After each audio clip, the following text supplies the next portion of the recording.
Good evening students. जैसा कि हम लोग CHSL का सेट प्रैक्टिस कर रहे हैं और सेट 4 तक हम लोग डिस्कशन कर चुके हैं, तो आज हम लोग CHSL का सेट 5 डिस्कशन करने वाले हैं। तो एक एक कर सारे क्वेश्चन को हम बारी बारी से देखेंगे। तो जितने भी क्वेश्चन हैं हम लोग एक एक कर स्टार्ट करने वाले हैं। और बोर्ड पर आप पहला क्वेश्चन आप पढ़ सकते हैं। बोर्ड पर पहला क्वेश्चन जो रेशियो बेस पर है बच्चों, क्या है कि दो संख्याएं हैं और दो संख्याओं के बीच अनुपात दिया है 4:5। बोलता है यदि दोनों संख्या में 4 की वृद्धि कर दी जाए तो नया अनुपात 5:6 हो जाता है। तो दोनों संख्याओं का योग क्या होगा, आपसे पूछा। बच्चों क्या है कि दो संख्याएं हैं और दो संख्याओं के बीच रेशियो दिया था कि 4:5 का है। बच्चों ये देखो, दो संख्या हैं, ये पहली संख्या और ये दूसरी संख्या, और दोनों संख्या के बीच में रेशियो दिया है कि दोनों संख्याओं के बीच अनुपात है 4:5। हमने लिख दिया 4:5। दो संख्याएं और दोनों के बीच में रेशियो दिया है 4:5। क्या बोला है कि यदि दोनों संख्याओं में 4 की वृद्धि कर दी जाए तो नया अनुपात 5:6 हो जाता है। अगर इन दोनों में 4 की वृद्धि कर देते हैं, यानी इस अनुपात में 4 जोड़ते हैं और इस अनुपात में 4 जोड़ते हैं, यानी दोनों अनुपात में अगर हम 4 जोड़ देते हैं तो नया जो रेशियो होता है वह 5:6 हो जाता है। 5:6 हो जाता है। तो आपसे पूछा गया है कि दोनों संख्याओं का योग क्या होगा। दोनों संख्याओं का योग क्या होगा।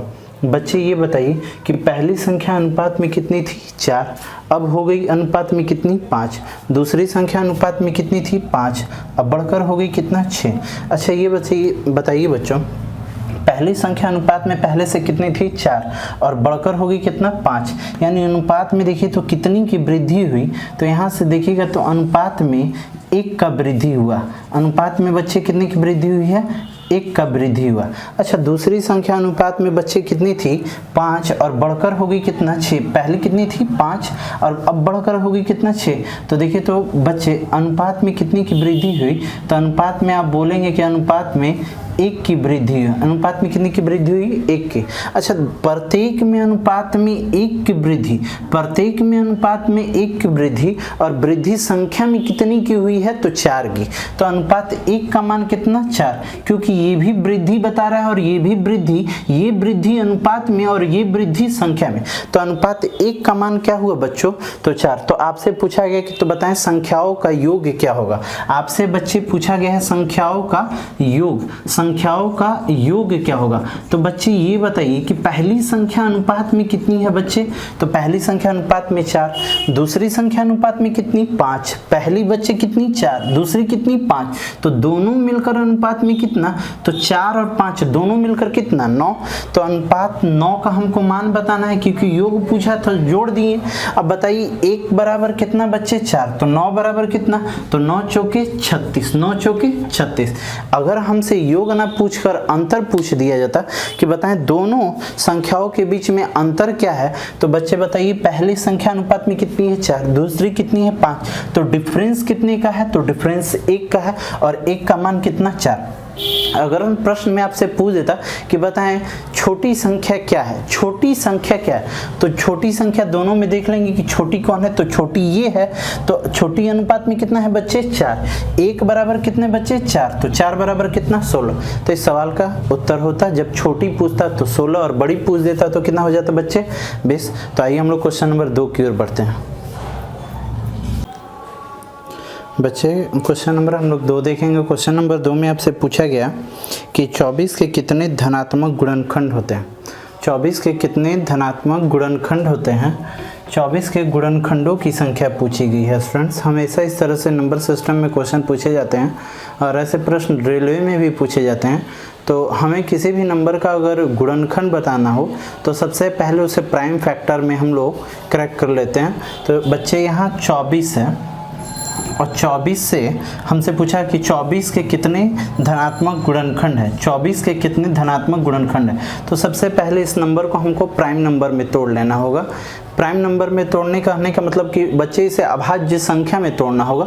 तो 24 को यदि हम लोग ब्रेक करते हैं तो बच्चे क्या हम लोग लिख सकते हैं 2 × 2 × 2 × 3, ऐसा लिख सकते हैं क्या, बिल्कुल लिख सकते हैं। 2 में 2 से गुना करेंगे 4, 4 में 2 से गुना करेंगे 8, 8 में 3 से गुना करेंगे 24। तो बच्चे क्या इसे हम लोग लिख सकते हैं क्या 2 का पावर 3 इंटू 3 का पावर 1 ऐसा लिख सकते हैं, क्योंकि 2 की संख्या कितनी है 1 2 3, 2 3 बार है तो 2 का पावर 3, और 3 कितने बार है 1 बार, तो 3 का पावर कितना है 1, ऐसा लिख सकते हैं। अब हमसे पूछा है गुणनखंडों की संख्या, गुणनखंडों की संख्या। बच्चे इस तरह के क्वेश्चन में 2 क्वेश्चन पूछे जाते हैं, एक गुणनखंडों की संख्या और दूसरी भाजकों की संख्या, एक गुणनखंडों की संख्या और दूसरी भाजकों की संख्या। अगर स्टूडेंट्स भाजकों की संख्या अगर प्रश्न में पूछ देता कि भाजकों की संख्या क्या है, तो भाजकों की संख्या हो जाता है number of base, number of base, जितने बेस होंगे उतने भाजक होंगे। बेस, यहाँ बेस इसको बोलते हैं और इसको पावर, इसको बेस और इसको पावर। मगर हमें अभी भाजकों की संख्या के बारे में जानना नहीं है, हमें जानना है गुणनखंडों की संख्या, क्योंकि प्रश्न में पूछा गया गुणनखंडों की संख्या क्या है। तो गुणनखंडों की संख्या पूछी जाती है, तो नंबर ऑफ गुणनखंड यानी नंबर ऑफ, ये पूछा गया गुणनखंडों की संख्या। तो देखिए, तो बच्चे गुणनखंड की संख्या, गुणनखंड की संख्या, तो देखिए बच्चों गुणनखंडों की संख्या निकालने के लिए सबसे पहले क्या काम करते हैं कि देखेंगे पावर कितना है, तो यहाँ 2 का पावर 3 है, तो जितने भी पावर होंगे उसमें अपने मन से 1 जोड़ देना है बच्चों, जितने भी पावर होंगे उसमें मन में अपने मन से 1 जोड़ देना है, ठीक है। फिर इंटू करेंगे, यहाँ पावर कितना है बच्चे 1, तो हमने बताया कि अपने मन से आपको 1 जोड़ देना है, तो देखिए तो 1 है और अपने मन से हमको कितना जोड़ना है 1, तो ये बच्चे कितना है 4 और ये बच्चे कितना 2, तो 4 में 2 से गुना करेंगे तो कितना बच्चे 8। तो इस सवाल का उत्तर कितना आएगा बच्चे 8। जैसे बच्चे एक क्वेश्चन आप खुद से ले सकते हो, जैसे हमसे पूछ दिए कि 120 के गुणनखंडों की संख्या क्या है, इस क्वेश्चन में पूछ दिए 120 के गुणनखंडों की संख्या क्या है, तो आप ऐसा बोल सकते हैं बच्चों कि 2 × 2 × 2 × 3 × 5, ऐसा तो बोल सकते हैं बच्चों। अभाज्य गुणनखंड में तोड़ दिए, अब 2 कितने बार है 3 बार, तो 2 का पावर 3 लिखोगे, 3 कितने बार है 1 बार, तो 3 का पावर 1 × 5 का पावर कितना बच्चे 1। हमसे पूछा है गुणनखंडों की संख्या, संख्या बताना है बच्चे। जब संख्या बताना होगा बच्चे तो आपने तरीका क्या समझा कि जितने भी पावर हैं उनको 1 जोड़कर सबकी आपस में गुना करेंगे, पावर में 1 जोड़कर सभी को आपस में गुना करेंगे। तो देखो तो बच्चों पावर ऐसे ही अभी आप मन कर लो, पावर में 1 जोड़कर सबको आपस में गुना कर लो, तो इसमें 1 को जोड़ दो, इसमें 1 जोड़ दो, इसमें 1 जोड़ दो, तो इसमें 1 जोड़ोगे तो कितना होगा 4, इसमें 1 जोड़ोगे तो कितना होगा 2, इसमें 1 जोड़ोगे तो कितना होगा 2, तो 4 में जब 2 से गुना करोगे तो कितना 8, और 8 में 2 से गुना करोगे तो कितना 16। जैसे बच्चों देखो 3 प्लस कितना 1, फिर क्या करोगे बच्चों 1 प्लस कितना 1, और फिर बच्चे क्या करेंगे आप 1 + 1, तो देखो तो 4 में 2 से गुना करो 8, 8 में 2 से गुना करो तो कितना 16। इस सवाल का उत्तर हुआ 16। कब? जब 120 होता है तो। बट आपका क्वेश्चन ये है बच्चे, तो प्रश्न का उत्तर 8 है जो ऑप्शन।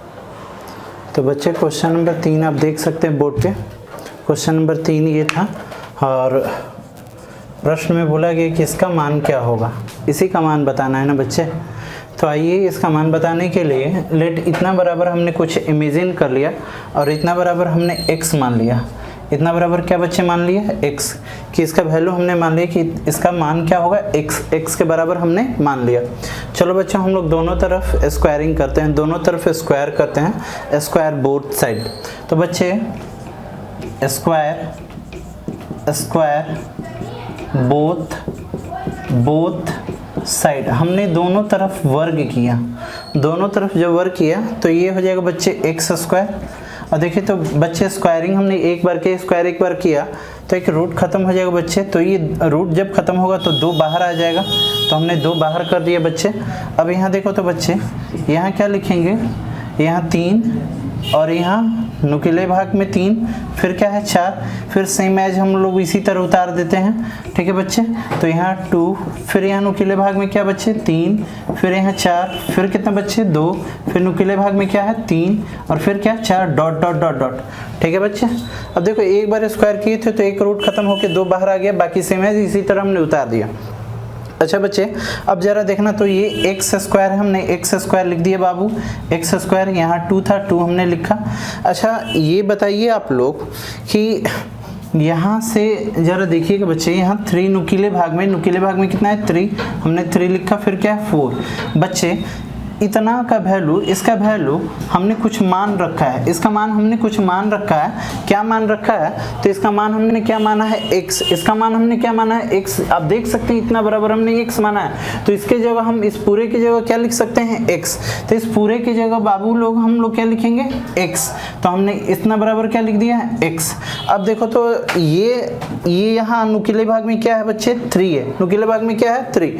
और ये जब नुकीले भाग में जब 3 होगा तो देखो तो बच्चे ये कैसे हटेगा? तो क्यूब करने से समाप्त होगा। क्या करना होगा? क्यूब। तो चलो हम क्यूब करते हैं, और cube both side, cube both side, दोनों तरफ हम क्यूब करते हैं, क्यूब बोथ साइड। चलो बच्चे क्यूब हमने किया, जरा देखना है बच्चे, यहाँ जब क्यूब करोगे तो एक्स स्क्वायर का होल क्यूब यहाँ लिख देंगे बच्चा। अच्छा ये बच्चे बताइए, देखो तो अगर इधर हम लोग क्यूब करेंगे तो 2, और यहाँ क्या है नुकीले भाग में 3, और फिर क्या बच्चे 4x, और इसका क्या हम लोग को करना होगा? पूरे का होल क्यूब। पूरे का क्या करना होगा? Whole cube. चलो अब बच्चे हमने किया। अब देखो तो बच्चे यहाँ देखो x का पावर 2 है, और पूरे का पावर क्या थी? x का पावर 2 और पूरे का पावर क्या है? 3। तो देखो तो आप लोग बेसिक जानते हो कि a का पावर m है और whole to the power n है, तो बोलते होगे आप लोग a का पावर mn बोलते हो, यानी m इंटू n कर देते हो।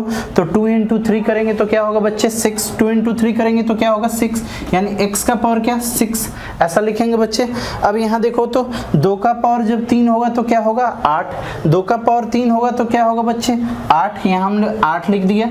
अब देखो तो बच्चे जब इसका क्यूब करेंगे तो ये 3 समाप्त हो जाएगा, यानी ये रूट से बाहर आ जाएगा, यानी कितना बच्चे? 4x। अब देखो तो बच्चे यहाँ x to the power 6, 8 into 4x।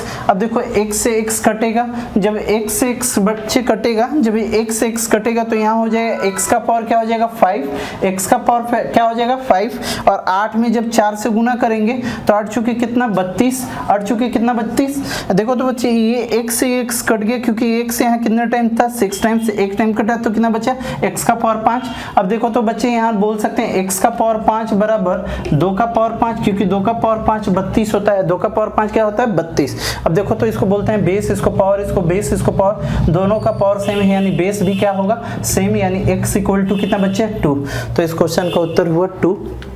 तो आइए क्वेश्चन नंबर हम लोग 4 की ओर बढ़ते हैं। तो बच्चे आइए क्वेश्चन नंबर 4 पे हम लोग चलते हैं। क्वेश्चन नंबर 4 आप बोर्ड पर देख सकते हैं। क्या निम्न श्रृंखला के प्रथम 5 पदों का योग ज्ञात कीजिए। निम्न श्रृंखला के प्रथम 5 पदों का योग, पहले 5 टर्म्स का सम क्या होगा ये हमको बताना है। क्या है दिया बच्चों? देखिए 1 इंटू 4, ठीक है, प्लस फिर क्या दिया है बच्चे? 1/4 इंटू 7 प्लस फिर क्या है बच्चे? 1/7 इंटू 10। तो इसी प्रकार आगे बढ़ना है। और प्रथम कितने पद के? 5 पद के। तो यहाँ कितने हुए? 1, यहाँ कितने हुए? 2, यहाँ कितने? 3। तो प्रथम 5 पदों का योग हमको बताना है, तो आगे के 2 पद और लिखने होंगे। तो चलो अब आपको खुद से लिखना होगा कि क्या यहाँ होगा। तो जरा बच्चे ये बताना, देखो तो 1 इंटू 4, यहाँ डिफरेंस कितने का है? 3 का। फिर 4 इंटू 7, ये नंबर फिर यहीं आ गया और डिफरेंस कितने का है? 3 का। फिर ये नंबर यहीं आ गया और डिफरेंस कितने का है? 3 का। तो ये नंबर यहाँ चला जाएगा और डिफरेंस कितने का होगा? 3 का। तो यहाँ क्या होगा? 10 गुने 13। फिर आगे देखिए तो ये नंबर आगे चला जाएगा लास्ट वाला, तो 13 और डिफरेंस कितने का? 3 का। तो कितना बच्चे? 16। अब इसके बताने हैं कि इसके योग क्या होंगे। ठीक है बच्चे। तो बच्चे इस क्वेश्चन को बनाने के लिए एक जबरदस्त तरीका मैं आपको बताता हूँ, काफी अच्छा है और काफी कम समय में इस सवाल को कर सकते हो देखते के साथ। देखो बच्चे खास यहाँ देखो कि ये नंबर यहाँ फिर चला गया, फिर ये नंबर यहाँ चला गया, ये नंबर यहाँ चला गया और ये नंबर यहाँ चला गया, और डिफरेंस जो है कॉमन है, यहाँ नहीं, यहाँ अंतर कितने का है? 3 का। यहाँ भी कितने? 3 का। यहाँ भी कितने का? 3 का। यहाँ भी कितने का? 3 का। यहाँ भी कितने का? 3 का। जब डिफरेंस समान हो, जब अंतर समान हो, तो इस तरह के क्वेश्चन बनाने के लिए क्या करते हैं कि पहले वाले का नीचे में जो फर्स्ट टर्म है, पहले वाले के जो नीचे वाले में फर्स्ट टर्म है उसको ले लेते हैं। तो पहले वाले के नीचे के फर्स्ट टर्म में क्या है बाबू लोग? 1 है। क्या है? 1। तो पहले वाले के नीचे में फर्स्ट टर्म में क्या है? 1। तो हमने लिख लिया 1। अब देखेंगे लास्ट वाले का, जिस तरह शुरू वाला का नीचे में देखेंगे कि कौन सा पहला पद है, उसी तरह लास्ट वाले के अंतिम वाले में कौन सा पद है, लास्ट वाले के अंतिम में कौन सा पद है, तो कितना? 16। तो उसको भी ले लेते हैं। तो 1 बट्टा क्या लेंगे 16 और दोनों का डिफरेंस कर दोनों का अंतर कर जितने का अंतर होगा उससे भाग देंगे। यहाँ अंतर कितने का है 3 का, अंतर कितने का 3 का, अंतर कितने 3, यहाँ भी अंतर 3, यहाँ भी अंतर 3, यानी हम लोग 3 से क्या कर देंगे भाग दे देंगे। अब बच्चे यहाँ जरा देखिएगा आप खुद से इसको सॉल्व करेंगे तो 16 और 1 का एलसीएम आप लोगे तो क्या होगा बच्चे 16, क्या आएगा 16। अब देखो तो यहाँ कितने बार में 16, तो 16 और यहाँ से कितने बार में एक बार में, तो ये कितना 1 16 में से गया तो बच्चे क्या होगा 15, क्या होगा बच्चे 15 और बट्टा में आप क्या लिखोगे 3 लिखोगे, बट्टा में क्या लिखोगे बच्चे 3। अब देखो तो बच्चे कुछ कटने वाला है तो देखो तो इस संख्या को 3 काट देगा कितने बार में 5 बार में, यानी 5 बट्टा क्या 16, 5 बट्टा क्या 16। तो इस आप ऑप्शन मैच करा सकते हैं किस ऑप्शन में है बच्चे। तो इस सवाल का सही उत्तर क्या होगा, तो इस सवाल का सही उत्तर ऑप्शन सी है बच्चे 5 बट्टा 16, 5 बट्टा 16। मैंने क्या तरीका बताया इसको ध्यान से समझना।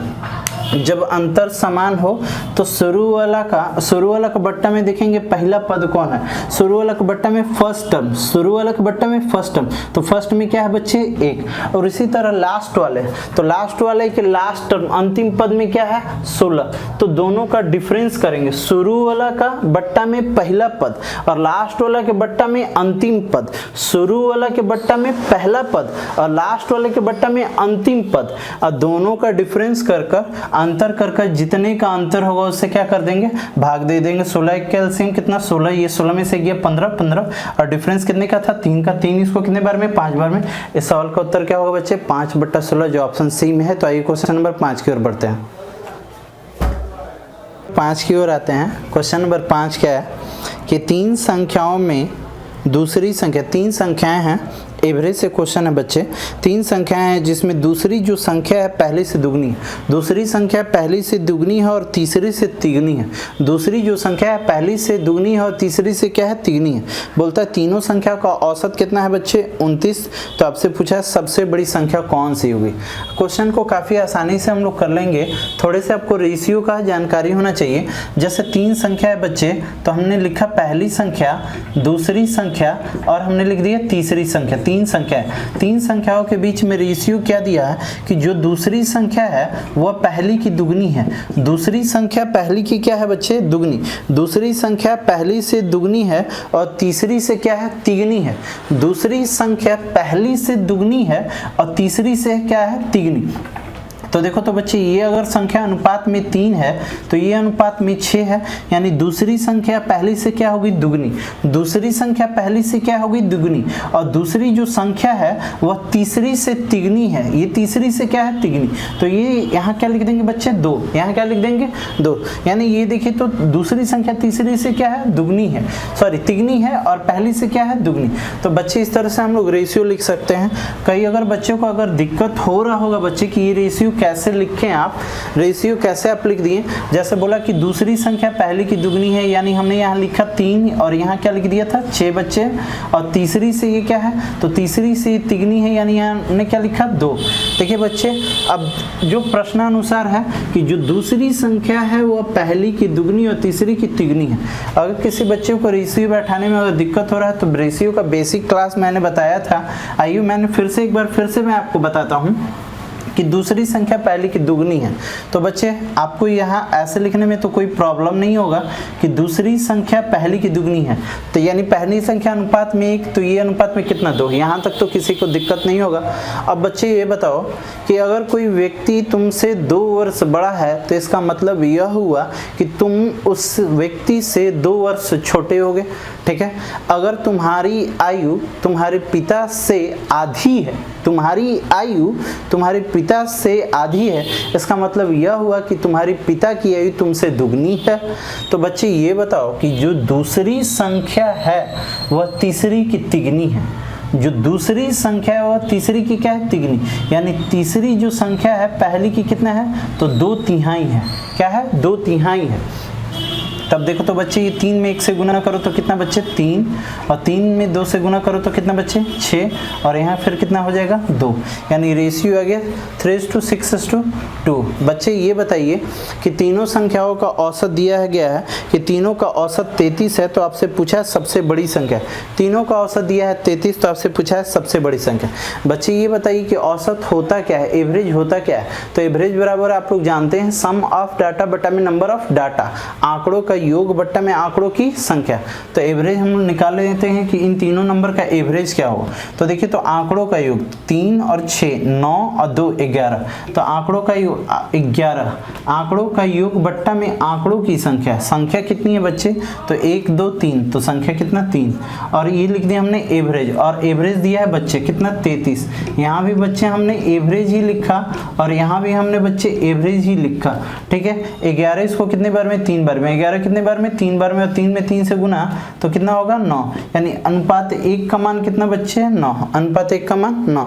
तो आपसे पूछा गया सबसे बड़ी संख्या क्या है, तो सबसे बड़ी देखिए तो दूसरी संख्या अनुपात में कितनी है 6, अनुपात 1 का मान, तो अनुपात 6 का मान क्या होगा, तो 9 छक्के कितना बच्चे 54। तो इस सवाल का उत्तर हुआ 54, ठीक है बच्चे।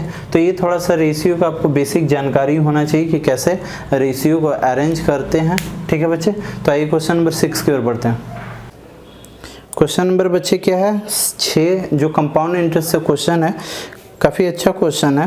12,000 रुपये की धनराशि चक्रवृद्धि ब्याज जमा करने पर, 12,000 रुपये की जो धनराशि है चक्रवृद्धि ब्याज पे जमा करने पर बोलता है कि 5 वर्षों में दुगनी हो जाती है, तो वह राशि 20 वर्षों बाद कितनी हो जाएगी। 5 वर्षों बाद दुगनी, तो बोलता है कि 20 वर्षों के बाद कितनी हो जाएगी। क्या क्या बच्चे बोला है कि 12,000 रुपये की राशि है जो 5 वर्षों में दुगनी हो जाती है। 5 वर्षों में कितनी गुनी हो जाती है बच्चे, दुगनी। तो आपसे पूछा है तो बताएं कि यह राशि 20 वर्ष बाद कितनी हो जाएगी, 20 वर्षों बाद कितनी हो जाएगी। यही आपसे पूछा है कि 20 वर्षों बाद कितनी हो जाएगी, यानी कितना अमाउंट आपसे हो जाएगा, ठीक है। यही क्वेश्चन है बच्चे कि कोई धनराशि है, धनराशि कितना है बच्चे 12,000 रुपये, धनराशि कितना है 12,000, और 12,000 रुपये की राशि 5 वर्षों में कितनी हो जाएगी, दुगनी। तो बोलता है 20 वर्ष बाद यह राशि कितनी हो जाएगी, हमको रुपया में बताना है। तो सबसे पहले देखेंगे कि 20 वर्षों बाद यह राशि कितनी गुनी हो जाएगी। तो 5 वर्ष में दुगनी, तो 20 वर्ष में कितनी गुनी। तो देखो बच्चे इस तरह के क्वेश्चन को हम लोग कैसे बनाते हैं, ठीक है बच्चे। तो देखो बच्चे यहाँ हम लोग क्वेश्चन को कैसे बनाएंगे, तो बच्चे इसको हम लोग बोलते हैं T1, इसको क्या बोलते हैं T1, इसको बच्चे हम लोग बोलते हैं T2।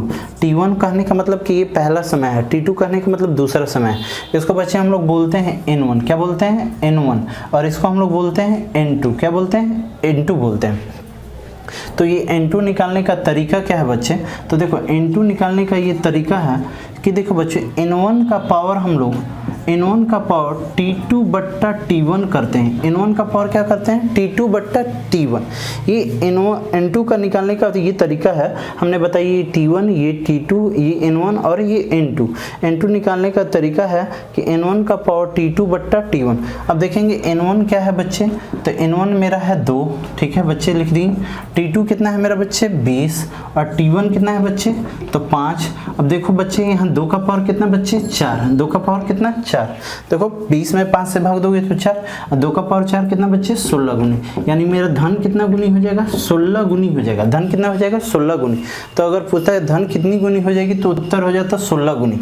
मगर हमसे ये नहीं पूछा कि धन कितनी गुनी हो जाएगी, हमसे पूछा कि धन कितना हो जाएगा।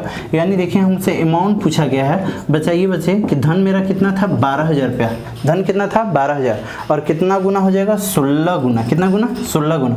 तो 12 में 16 से गुना कर देंगे। तो देखो बच्चे 12 में जब 16 से गुना करोगे तो 192 आएगा। कितना आएगा 192, और कितने शून्य है तो 3 शून्य है। तो हम लोग लिख सकते हैं इस तरह से कि मेरी धनराशि कितनी हो जाएगी बाबू, तो 1,92,000 रुपये, 1,92,000 इस सवाल का उत्तर हुआ। तो ये स्ट्रक्चर याद रखना बच्चे कि जब भी आपको N2 निकालना हो तो N1 का पावर क्या होगा, तो N1 का पावर T2 बट्टा T1 ये हो। स्टूडेंट्स क्वेश्चन नंबर 7 क्या है, question number 7 time and distance है। क्या है कि एक आदमी एक स्थान P से चलना शुरू करता है। कोई आदमी है जो एक स्थान P से चलना शुरू करता है और Q पर 7 घंटे में पहुंच जाता है। P से चलना शुरू किया और किसी स्थान Q पर वह 7 घंटे में पहुंच जाता है। वह 1/4 दूरी को 10 की चाल से तय करता है और बोलता है बाकी जो बची दूरी है उसे 12 किलोमीटर प्रति घंटा की चाल से तय करता है। तो P और Q के बीच की दूरी किलोमीटर में क्या है? एक आदमी है जो बच्चे P से Q के लिए रवाना होता है और वह 7 घंटे में पहुंच जाता है।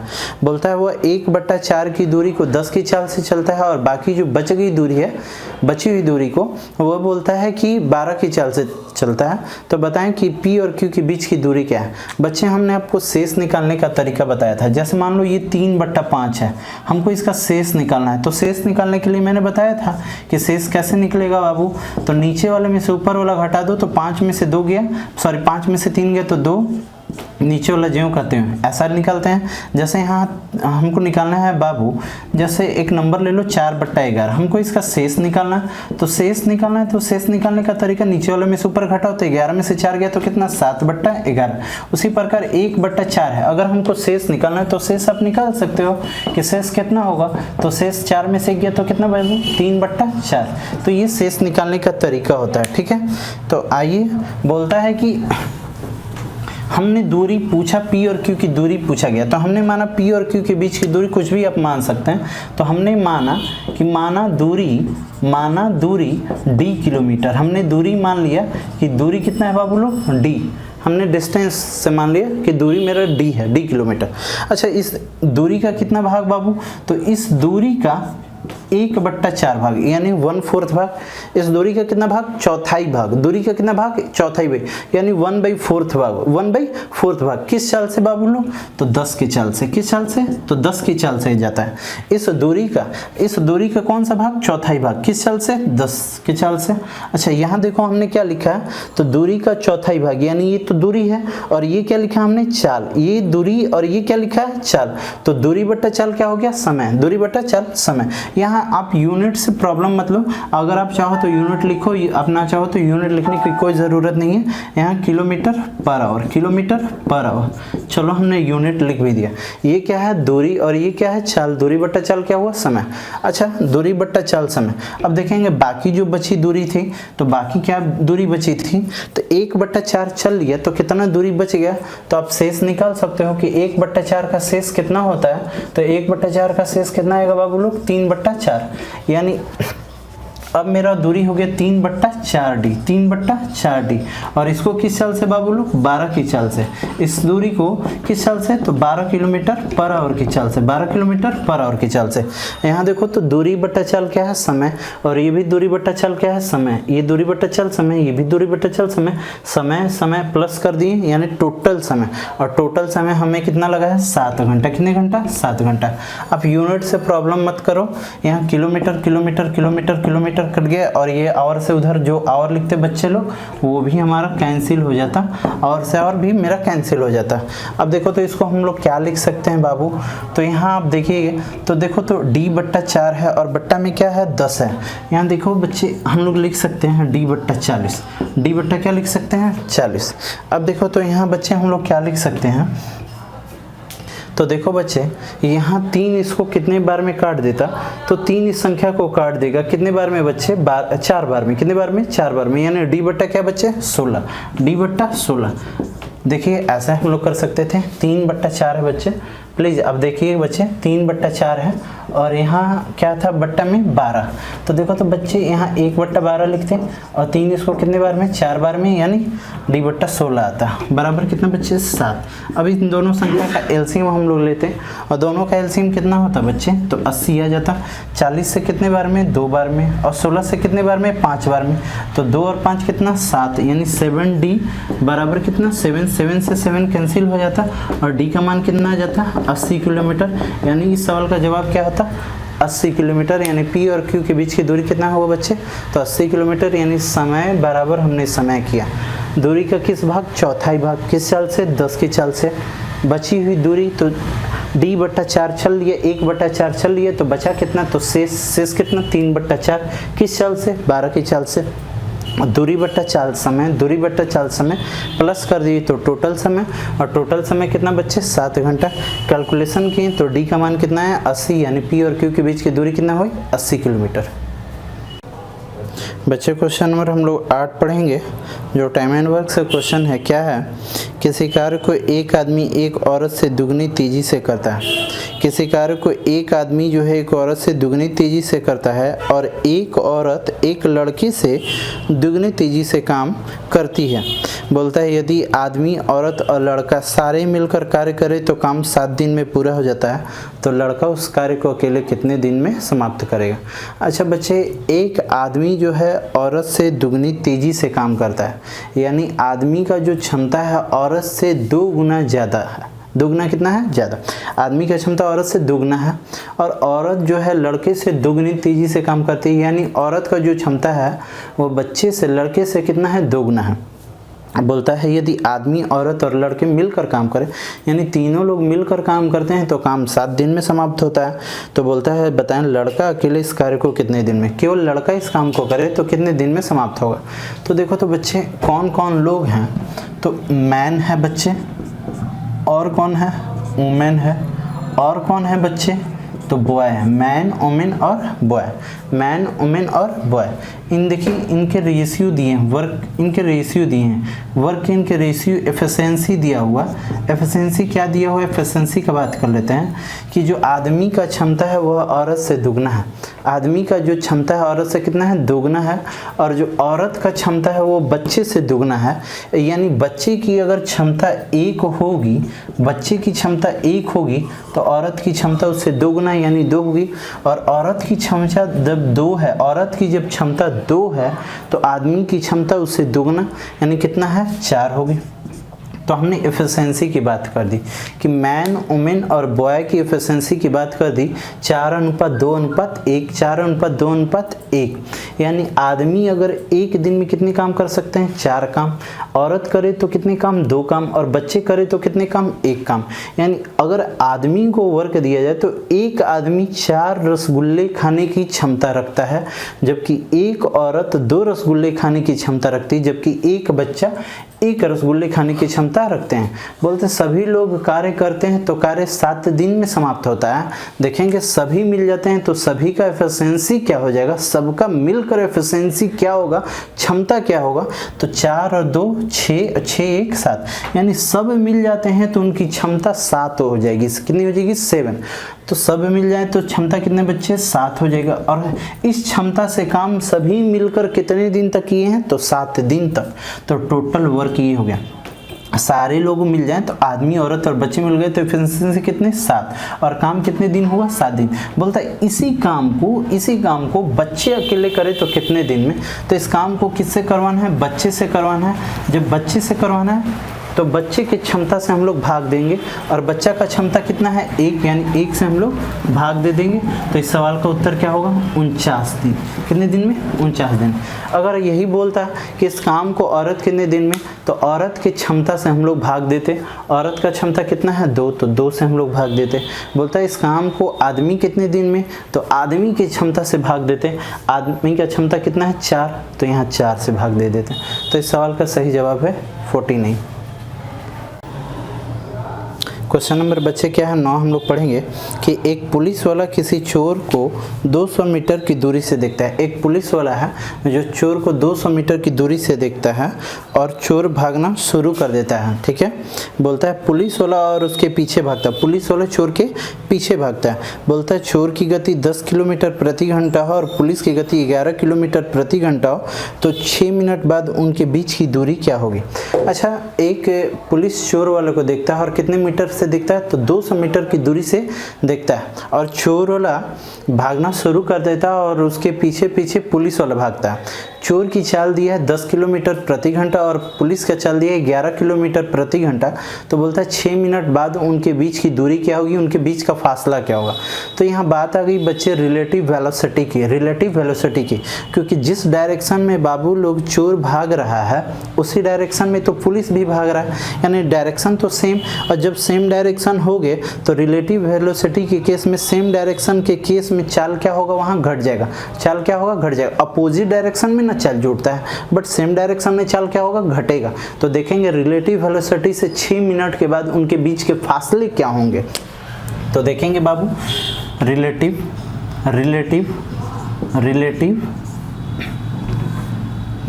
रिलेटिव वेलोसिटी से 6 मिनट में तय दूरी, रिलेटिव वेलोसिटी से 6 मिनट में तय दूरी, 6 मिनट में तय दूरी। तो देखेंगे पुलिस का यहाँ चाल कितना है बाबू 11 और चोर का चाल क्या है 10, सेम डायरेक्शन है तो चाल क्या होगा घट जाएगा, किलोमीटर पर आवर है, क्या बाबू है किलोमीटर पर आवर। अब किलोमीटर पर आवर को मीटर सेकंड में यही हम कन्वर्ट कर सकते हैं, किलोमीटर पर आवर है और मीटर सेकंड में बदलने हैं तो कितने से गुना करेंगे 5/18 से मीटर पर सेकंड, और कितने सेकंड बाबू तो 6 सेकंड में, कितने सेकंड में 6 सेकंड में हमको देखना है। तो यहाँ लिख देंगे बच्चे 6 मिनट, मिनट को सेकंड में बदल दो तो कितने से गुना 60 से गुना, कितने से गुना 60 से, क्योंकि 6 मिनट था और मिनट को सेकंड में बदलेंगे तो कितने से गुना 60 से। अब देखो तो बच्चे यहाँ सेकंड तो सेकंड कट जाएगा बच्चे, 6 इसको कितने बार में बच्चे 3 बार में, 6 इसको कितने बार में 3 बार में, और 3 इसको कितने बार में 20 बार में, और 20 में 5 से गुना कर दो तो कितना 100, यानी कितनी दूरी हो जाएगी 100 मीटर की दूरी हो जाएगी, कितने मीटर की 100 मीटर की। तो हमसे पूछा है कि फासला क्या होगा, उनके बीच का फासला क्या होगा, दूरी क्या होगी, तो हमको फासला बताना है बच्चे। तो पहले फासला कितने का था 200 का, और उसके कितने करीब पहुंच गया तो 100 करीब पहुंच गया, यानी फासला कितने का रह जाएगा, तो अब फासला 100 मीटर का होगा। अब फासला कितने का होगा 100 मीटर का होगा। हमने बताया कि रिलेटिव वेलोसिटी से 6 मिनट में तय दूरी देखेंगे कि रिलेटिव वेलोसिटी से 6 मिनट में तय दूरी क्या है। तो यहाँ पुलिस की चाल क्या है बच्चे 11 और चोर की चाल क्या है 10, सेम डायरेक्शन में होने के कारण यहाँ चाल क्या हो गया घट गया, किलोमीटर में था और किलोमीटर को मीटर सेकंड में बदलने के लिए 5/18 से गुना हुआ, मीटर पर सेकंड कितने मिनट बोला था 6 मिनट बाद, 6 मिनट यहाँ आप देख रहे हैं तो 6 मिनट है, मिनट को सेकंड में बदल दिए तो कितने से गुना 60 से, 6 इसको कितने बार में 3 इसको 20 बार में, और 20 में 5 से गुना कर दिए तो 100 मीटर, यानी 100 मीटर उसके करीब पहुंच गए, 100 मीटर उससे ज्यादा तय कर लिया, 100 मीटर उससे ज्यादा दूरी कौन तय किया पुलिस। तो पहले गैप कितने था, तो पहले गैप 200 था, तो अब कितना तो 100 मीटर उसके नजदीक जब पहुंच गया तो अब गैप कितने का 100।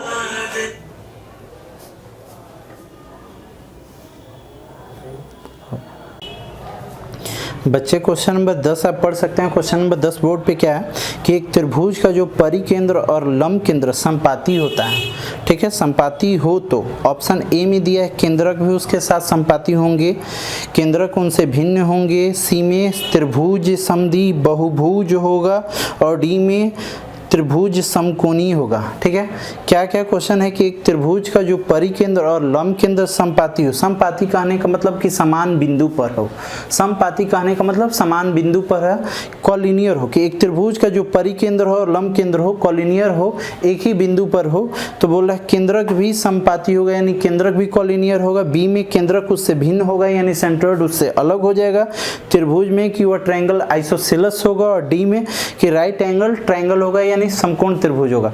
तो बच्चे ये जान लीजिए कि इस सवाल का सही उत्तर है ए, यानी केंद्रक भी उसके साथ संपाती होगा, केंद्रक भी उसके साथ संपाती होगा। जब बच्चे परिकेंद्र और लंब केंद्र, जब परिकेंद्र और लंब केंद्र, परिकेंद्र कहने का मतलब बच्चे सरकम सेंटर और लंब केंद्र कहने का मतलब बच्चे ऑर्थो सेंटर, जब सरकम सेंटर और ऑर्थो सेंटर जब एक ही बिंदु पर होंगे तो निश्चित भी सेंट्रोइड भी उसी बिंदु पर होगी। तो इस सवाल का सही जवाब ऑप्शन ए है बच्चे, यहाँ केंद्रक भी उसी बिंदु पर होगी यानी केंद्रक भी क्या होगी संपाती होगी। अगर बच्चे इस क्वेश्चन में अगर अंतः केंद्र दिया होता इन सेंटर, तो इन सेंटर भी संपाती होती।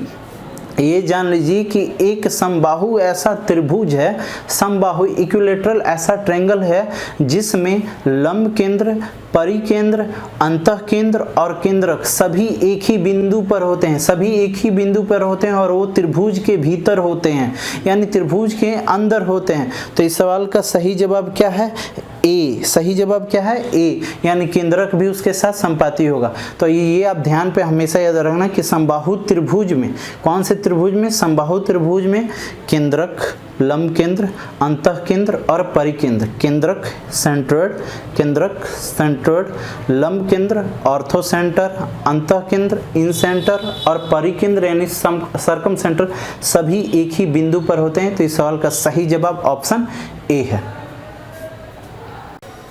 तो स्टूडेंट्स क्वेश्चन नंबर 11 क्या है कि एक समबाहुभुज के प्रत्येक आंतरिक कोण यानी इंटीरियर एंगल और ऐसे बहिष कोण साथ अनुपात 3:1 है, यानी इंटीरियर एंगल और एक्सटीरियर एंगल के बीच रेशियो दिया है 3:1। तो बहुभुज की भुजाएं कितनी हैं? अच्छा, इंटीरियर एंगल और एक्सटीरियर एंगल के बीच रेशियो दिया है कितना बाबू? 3:1। ये जान लीजिए कि इंटीरियर एंगल और एक्सटीरियर एंगल यानी अंतःकोण और बाह्यकोण के बीच रेशियो होता है n-2/2 ये रेशियो होता है। तो बाबू अंतःकोण अनुपात में कितना दिया है? 3 और बाह्यकोण अनुपात में कितना दिया है? 1 n-2/2। बच्चे ये देखो 3 में 2 से गुना करो तो कितना? 6 और -2 इधर आएगा तो +8, यानी n का मान कितना होगा? 8। यानी इस बहुभुज के भुजाओं की संख्या अनुपात में कितनी होगी? 8। तो इस सवाल का सही जवाब ऑप्शन ये है। ये ध्यान पे रखना, पिछले सेट में भी इस तरह से आए थे कि अंतःकोण और बाह्यकोण के बीच रेशियो क्या होता है? तो n-2/2 और रेशियो हमको दिया था 3:1। कैलकुलेशन करने के बाद n का मान कितना है? 8। आइए क्वेश्चन नंबर हम लोग 12 की ओर बढ़ते हैं। तो बच्चे क्वेश्चन नंबर हम लोग 13 की ओर बढ़ते हैं। Question number 12। क्वेश्चन नंबर 12 में क्या है, आप बोर्ड पर देख सकते हैं क्वेश्चन नंबर 12 कि ABCDEF 2 फीट भुजा वाली समबाहुभुज हो, 2 फीट भुजा वाली समबाहुभुज हो, समषष्ठभुज हो, सॉरी ABCDEF 2 फीट भुजा वाली समषष्ठभुज हो, तो आयत BCEF का क्षेत्रफल वर्ग फीट में क्या होगा? देखिए बच्चे, एक समषष्ठभुज है, अच्छे क्वेश्चन है, पहले ध्यान से आप लोग समझ लो कि एक समषष्ठभुज है। समषष्ठभुज कहने का मतलब कि हेक्सागन है, समषष्ठभुज। देखिए तो बच्चे एक समषष्ठभुज है, हमने एक समषष्ठभुज बना रखा है, ठीक है। यहाँ बोर्ड पे हमने बनाया एक समषष्ठभुज है। समषष्ठभुज कहने का मतलब कि इसकी सभी भुजाएं आपस में क्या होगी बच्चे? बराबर होंगी। ऑल साइड्स आर इक्वल, सभी भुजाएं आपस में बराबर होंगी, ठीक है। और इसकी प्रत्येक भुजा का माप दिया है 2 फीट। यहाँ देखिए तो हमने नोमेनक्लेचर कर दिया, यहाँ बच्चे A, यहाँ B, यहाँ C, फिर D, E और F, ठीक है बच्चे। अब क्या बोला है कि 2 फीट भुजा वाली, इसका माप दिया है बच्चे क्या? 2 फीट। ये 2 है, ये भी 2 है, यानी यहाँ साइज दिया है 2 फीट भुजा वाली, ठीक है बच्चे। आपसे क्या प्रश्न में पूछा गया? तो आयत BCEF का क्षेत्रफल क्या होगा? BCEF, यहाँ देख सकते हैं BCEF। तो देखो तो बच्चे, यहाँ जो आयत बन रहा है BCEF, तो हमको इसका एरिया बताना है कि इसका एरिया क्या होगा। यानी देखिए समषष्ठभुज के भीतर क्या बन रहा है बाबू? आयत बन रहा है। क्या बन रहा है? आयत। तो ये हमेशा आप ध्यान पे रखना कि समषष्ठभुज के भीतर यदि आयत बनाई जाए, समषष्ठभुज के भीतर यदि आयत बनाई जाए, तो यदि आयत की एक भुजा की लंबाई यदि a हो, यदि आयत की एक भुजा की लंबाई a हो, तो वहाँ दूसरी भुजा की लंबाई √3a होगी।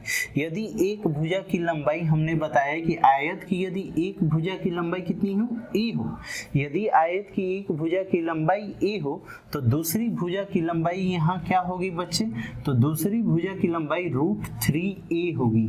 एक भुजा की लंबाई a, तो दूसरी भुजा की लंबाई क्या होगी? √3a होगी, ठीक है बच्चे। तो हमसे पूछा है आयत का क्षेत्रफल, तो आयत का क्षेत्रफल आप लोग सभी लोग जानते हैं, आयत का क्षेत्रफल। मगर ये आयत का क्षेत्रफल किसके भीतर? तो समषष्ठभुज के भीतर। किसके भीतर बाबू? समषष्ठभुज के भीतर। तो देखो तो समषष्ठभुज के भीतर आयत का क्षेत्रफल, तो लंबाई गुने क्या होता है? चौड़ाई। लंबाई गुने क्या होता है? आयत का क्षेत्रफल होता है लंबाई गुने चौड़ाई। तो एक भुजा लंबाई अगर a है, तो दूसरी भुजा की लंबाई क्या हो जाएगी? √3। क्या हो जाएगी बच्चे? √3। एक भुजा की लंबाई a, तो दूसरी भुजा की लंबाई क्या होगी? √3। यानी यहाँ देखो तो हम बोल सकते हैं √3 a का क्या बच्चे? Whole square. अब देखिए a का मान यहाँ दिया हुआ कि एक भुजा का मान कितना दिया हुआ है? 2। तो यहाँ हम लोग लिखेंगे √3 और यहाँ a की जगह वैल्यू पुट करेंगे 2, यानी 2 का स्क्वायर। यानी आंसर हुआ कितना बच्चे? 4√3 इस सवाल का सही उत्तर है। इस सवाल का सही उत्तर क्या है? 4√3। तो इस तरह के आज के बाद जब भी क्वेश्चन आएंगे, तो मुझे नहीं लगता कि आपको कलम चलाने की जरूरत है। जब 2 हुआ तो आंसर हुआ, तो का स्क्वायर कितना 4√3। ठीक है, अगर 3 देता तो 3 का स्क्वायर कर देते हैं यानी 9√3। 4 देता तो 4 का स्क्वायर आप कर दो 16√3। 5 देगा तो 5 का स्क्वायर कर दो 25√3 है। अगर बोल देगा कि 10 है, एक भुजा का माप 10 है, तो बताएं समषष्ठभुज के भीतर आयत की बनी क्षेत्रफल, तो सिंपल सी बात है 10 का स्क्वायर कर दो तो 100√3, फिर 12 देगा तो 144√3, 16 देगा 256√3। तो उम्मीद करता हूँ ऐसा क्वेश्चन आप वर्बली अब आसानी से बना सकते हैं। तो आइए आगे की ओर बढ़ते हैं हम लोग।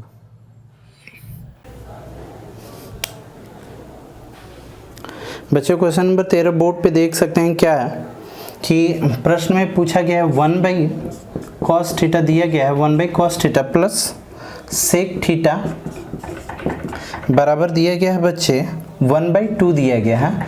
तो आपसे पूछा गया है बच्चे तो cos to the power 100 theta plus sec to power 100 theta बराबर व्हाट, यही आपसे पूछा गया बच्चे। अब देखो तो बच्चे यहाँ हम लोग सॉल्व करते हैं, क्रॉस मल्टीप्लिकेशन कर लेते हैं। जब क्रॉस मल्टीप्लिकेशन करेंगे तो बच्चे हम लोग बोल सकते हैं cos theta plus sec theta equal to 2। ठीक है बच्चे, अब cos theta plus sec theta का मान 2 ही दिया है, तो ये 2 तभी पॉसिबल है बच्चे जब cos थीटा कितना बन जाए 1 बन जाए और सेक थीटा कितना बन जाए 1 बन जाए। क्योंकि आप जानते हैं कि cos का जो वैल्यू होता है वह उसका रेंज होता है -1 से लेकर 1 तक, वही रेंज होता है। तो इसका मैक्सिमम वैल्यू क्या हो सकता है 1 और सेक थीटा भी क्या होगा 1। और यह तब पॉसिबल है जब थीटा कितना डिग्री हो 0 डिग्री, थीटा कितना 0, कि cos 0 डिग्री यानी थीटा cos 0 डिग्री पर वैल्यू इसका क्या होगा 1 और सेक 0 डिग्री पे इसका वैल्यू क्या होगा 1। ये तभी पॉसिबल है जब थीटा क्या होगा 0, थीटा क्या होगा 0। जब थीटा 0 होगा तभी ये पॉसिबल है। तो यहाँ थीटा कितना लिखेंगे बच्चे 0 और यहाँ भी थीटा क्या लिखेंगे 0, यहाँ थीटा क्या लिखेंगे 0 और यहाँ भी क्या लिखेंगे 0। अब देखिए बच्चे cos 0 का वैल्यू कितना होता है तो 1 होता है और 1 का पावर कितना है बच्चे 100, 1 का पावर क्या है 100 प्लस सेक 0 का भी वैल्यू कितना होता है 1 और 1 का पावर कितना है 100। आप जानते हैं कि 1 का पावर कुछ भी कर लो तो वो 1 ही होगा और यहाँ भी 1 का पावर कुछ भी कर लो तो 1 ही होगा। यानी 1 का पावर कुछ भी हो, यानी यहाँ कहने का मतलब कि 1 हो 2 हो 3 हो 4 हो 5 हो 100 हो 200 हो कुछ भी हो, तो यहाँ क्या होगा 1 ही होगा और यहाँ भी कितना 1, यानी 1 प्लस 1 यानी 2। इस सवाल का सही जवाब क्या है 2। तो आइए हम लोग आगे की ओर बढ़ते हैं। क्वेश्चन नंबर 14 बच्चे आप बोर्ड पर देख सकते हैं क्या है क्वेश्चन कि tan theta plus cot theta बट्टा में tan theta minus cot theta equal to 2। तो आपसे पूछा गया है sin थीटा बराबर वाट, रेंज दिया गया है कि एंगल बिटवीन 0 और 90 और 0 के बीच में होगा। देखो तो बच्चे बट्टा में यहाँ हम 1 ला सकते हैं, इसमें तो कोई प्रॉब्लम नहीं होगा बच्चे। क्रॉस कर दो, जब क्रॉस करोगे बच्चे तो tan theta plus cot theta बराबर आप क्या लिखेंगे 2 tan theta minus 2 cot theta, ऐसा लिख सकते हैं बच्चे। अब देखो बच्चे यहाँ tan थीटा को उधर ले जाते हैं तो प्लस से माइनस होगा, तो 2 tan थीटा में से tan थीटा जाएगा तो क्या होगा tan थीटा, ऐसा लिख सकते हैं। और देखो तो ये प्लस है उधर जाएगा तो क्या होगा माइनस, तो यहाँ देखो तो यहाँ 2 cot थीटा इधर माइनस इधर आ जाएगा तो क्या होगा प्लस, यानी 3 cot थीटा, ऐसा आप सजा सकते हैं बच्चे। यहाँ बच्चे आप लिख सकते थे tan थीटा बट्टा में cot थीटा इक्वल टू 3। अब बच्चे यहाँ देखो तो tan थीटा और 1/cot थीटा बराबर 3, ऐसा तो आप लिख सकते हैं। अब देखिए तो बच्चे इसे क्या आप कर सकते हैं कि 1/cot थीटा बराबर क्या होता है tan थीटा, 1/cot थीटा बराबर क्या होता है बच्चे tan थीटा और tan theta tan square theta और tan स्क्वायर थीटा बराबर 3, स्क्वायर उधर जाएगा तो यानी tan थीटा बराबर √3। और बताइए कब होता है tan थीटा बराबर √3, जब थीटा कितना हो जाए बाबू, तो थीटा कितना हो जाए 60 डिग्री हो जाए, थीटा कितना हो जाए 60। यानी हमसे पूछा गया है sin थीटा, यानी sin क्या पूछा गया sin 60 डिग्री, और sin 60 डिग्री का मान आप लोग जानते होंगे √3/2। तो इस सवाल का सही जवाब है √3/2। बच्चे क्वेश्चन नंबर 15 क्या है कि यदि ए बी सी क्रमशः एक घन के शीर्ष किनारा और फलक की संख्या शीर्ष कहने का मतलब बच्चे घन, सबसे पहले घन समझिए कि क्यूब की बात हो रही है। किसकी बात हो रही है? क्यूब। जो लूडो का पासा होता है बच्चे वो क्यूब शेप में होता है। तो बोला है कि एक घन है जिसके शीर्ष का मतलब वर्टेक्स, किनारा का मतलब साइड हुआ, ठीक है, एज हुआ एज, और फलकों की संख्या यानी साइड, ठीक है, यानी सतहों की संख्या। तो बोला है तो बताएं a प्लस बी प्लस सी क्या होगा। तो सबसे पहले शीर्ष का मतलब आप समझ गए कि शीर्ष का मतलब वर्टेक्स की बात हो रहा है, किनारा का मतलब एज यानी साइड की बात हो रही है, और फलक मतलब होता है सरफेस यानी सतहों की संख्या। तो बोला है a प्लस बी प्लस सी का मान क्या होगा। मैं आपको फिगर के माध्यम से बता दूं बच्चे कि बच्चे अगर मैंने एक क्यूब बना दिया, अगर बच्चे मैंने एक क्यूब बनाया, ये बोर्ड पे मैंने क्यूब बनाने का प्रयास किया, जरा आप देख सकते हैं बच्चे,